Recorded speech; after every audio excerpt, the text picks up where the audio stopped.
welcome to another Coach Dave Academy lap guide from me, Kieran Harrison. This week we're going to be in the Porsche Cayman GT4 for the GT4 Challenge at Sebring International. Without further ado, let's get into it.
So that was the hot lap around Sebring in the Porsche GT4. I'm now going to drive around slowly and try and point out all the braking references and driving lines and things, everything you need to look out for on a lap. So let's get started. I'm just starting here just before the last corner. This one is absolutely a corner that you can really use to set up the lap. It's so wide. You just run all the way out to these cones here, set up, say, a qualifying lap, for example. You can just turn the corner into a V and then get a really good straight exit out of the corner onto the start finish. But I'll talk about how to do the fast racing line when we get there at the end of the lap. So we're just starting the lap now. Approaching turn 1, I'm already looking ahead at the wall on the right. It does kink a little bit, but you want to try and stay as close as you can. My reference for this corner is this yellow line you can see just here.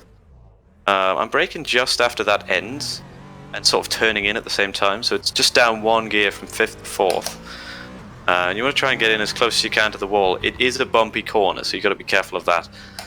There's a cone up there on the wall, I'm not sure why. But yeah, so you want to get in just about where this yellow line is, maybe just tighter than that, and then getting on the power hard, use up all the track on the exit. You come away in 4th, and then you get back to 5th before the next corner. Looking for these 3 cones. I'm braking just before the 3 cones, or just on the 3 cones. Basically, if you're used to GT3s, you have to brake maybe a car or 2 lengths, 1 or 2 car lengths earlier in this car than you would in that car. But yeah, so we're down from 5th to 3rd, and also, yeah, you want to use like a gear higher than most cars in this car. So 5th to 3rd, turning in, we want to try and avoid this inside curb that really upsets the car, but really kiss up to it just without touching. Then use this one on the right to open up this left-hander, and then we're staying in the same gear. We just brake, try and set up the exit. Again, you don't want to hit the inside curb, but you do want to get as close as you can to it without hitting it. You get good traction in 3rd gear, so it's pretty easy to go flat out on the exit. Just stay to the right side through this kink just to shorten the track distance. There's no point making it any longer than it needs to be. So as we approach the hairpin here, again, we want to brake slightly earlier than you'd be maybe used to from other cars. I would usually brake just after these first set of cones in other cars, but in this one, slightly before, just fractionally before the cones, You go down from 5th to 2nd gear. The 2nd you have to pull for really quite late, otherwise the revs don't allow you to get it in. And you want to try and sort of half set this up, but you get good traction in 2nd, as long as you're nice and progressive on the throttle. So you can tend to get quite a good exit anyway, even if you don't set it up too well. Again, this is just a bit of a curvy straight. You just want to trim the track as much as you can. Stay right through there, stay in the middle, and then hug the left side when you come to this part. Again, looking at the cones here, I'm braking just in between the 4 and the 3, somewhere about halfway between, and it's down from 4th to 3rd or 5th to 3rd. Definitely using 3rd gear for the corner. And again, as with many of the curbs in this track, you don't want to touch it in this car. It really upsets it. But if you avoid it, the car stays nice and flat and you get good traction. Just avoiding this curb on the left again, trimming the track down as tight as we can. And again through here I kind of stay quite right until I'm about to brake. So I'm braking just as these 3 cones on the left go out of view. It's just down 1 gear from 4th to 3rd for this one, but you want to delay your turn in as long as you can. And again, this one, you definitely don't want to hit the curb on this one. Another thing to note with this corner, you've got to be kind of careful on the exit because it's a bit off camber, so the track kind of runs away and the rear likes to step out a bit. So when you're getting hard on the power, you just got to be a little bit conservative to avoid stepping the rear off into the dirt. But it is important to maximize the exit. It's a bit of a flat out section now. But this kink left is easy flat, but again, as I've been saying, just trim it down as much as you can, cut the curb as much as possible. And this one, I think you can put 2 wheels behind the curb as well to cut it down even more, just like this.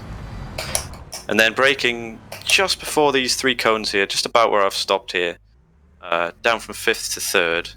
You've got to turn in quite early because you're aiming to put maybe your front right wheel just behind the curb. Kind of hooks the car around, helps it to rotate. And then for this left-hander, you don't want to hook the curb in this one because it can upset the car because the rear goes over as well. But you want to cross over it just at the end. You can use all of this track out here, so you want to use it to open up the corner. Just a quick dab of the brakes and then turning in for the right-hander, where again you want to just put your right wheels behind the curb. Helps the car to rotate. There's a big exit curb you can use as well to really open up the corner and carry more speed. Onto the back straight. This final corner is probably actually the most tricky corner on the track. You see there's many lines you can take, whether you want to go wide on the entry and set it up for a good exit, or whether you just want to hold it tight all the way through. It really depends on your driving style. The way I like to do it, I'm looking for where there's 3 cones together, so not the first mark, the second mark. At that point I turn in, and then just after I start turning in, I start to brake. You want to get kind of close to this inside wall, braking the whole time, braking and turning the whole corner. That's what makes it so tricky. It'll wash out wide here, but the aim is to try and get back in tight, not for this first bit of the wall, but for this second bit here. Then hard on the power, and then try and hit this apex here as well where the grass is. And from there you should be able to easily carry the speed on the straight and go flat out. One thing to note that I didn't mention so much on the lap, but it's generally how the rule of the car is you want to really try and avoid hitting the ABS. You do get a visual cue as well as feeling. With on the dash you'll see yellow lights just to either side of the dash. They pop on when you're hitting the ABS, but that really hurts the braking ability of the car if you do get it. So you do want to try and stay off the ABS as much as you can. So there we have it. That was the lap guide for the Porsche GT4 at Sebring International. I hope you found it useful as we head into week 6 of the GT4 challenge. The key thing to remember with this car is to really try and avoid hitting the ABS. The braking distances get significantly longer the moment you hit it, but it can be difficult to try and judge because I don't think there's much feel through the steering wheel when you do hit it. So make sure you pay attention to the yellow lights that flash on the dashboard. That tells you when you hit the ABS. So you've got to try and brake up right up to the point where the ABS kicks in, but no further, and you get much better braking performance. Other than that, just really try to set up the car for the exit because it's got quite good natural traction, so you can really fire out into the straights if you set up the corner and then get hard on the power early. But yeah, that's it from me this week, so I'll see you in the next one.